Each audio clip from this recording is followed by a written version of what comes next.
Hey everyone, finished watching the next episode of Beetleborgs, The Lost Comic.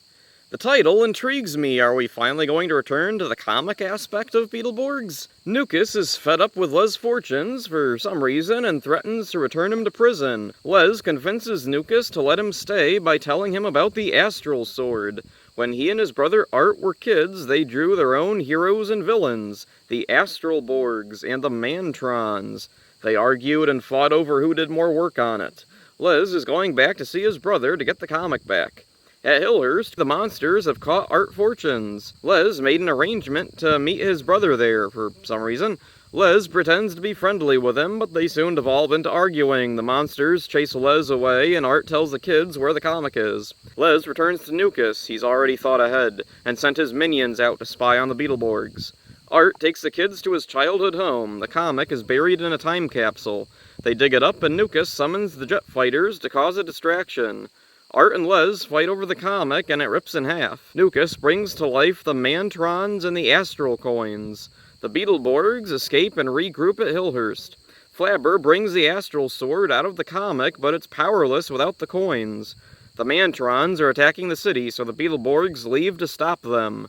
The Mantrons chuck them out a window and retreat. This is a pretty fun and fast-paced episode, quite the contrast to the last couple forgettable outings. The comic element is back, but Nukas still appears a bit short-sighted when he insists on ruining what Les had drawn, and even getting rid of him altogether.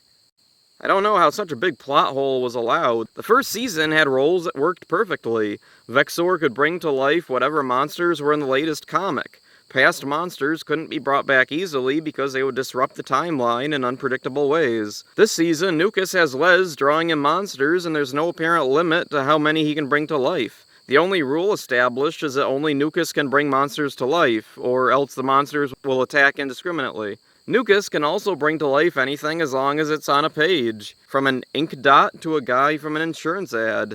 This has been the biggest distraction so far in this season. This episode feels like a step in the right direction, as a comic is once again involved.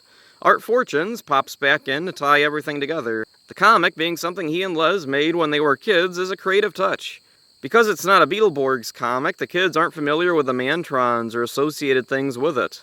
So now begins the Astralborgs arc. This is a good start, and the ending is surprisingly chill. The situation isn't dire and world-shaking like the defeat of the Magnivores or Shadowborg's introduction. The Mantrons are all pretty cool looking, and I'm looking forward to seeing what's done with them. So that's it for this one. Hope you enjoyed it. See ya. I forgot about the security system.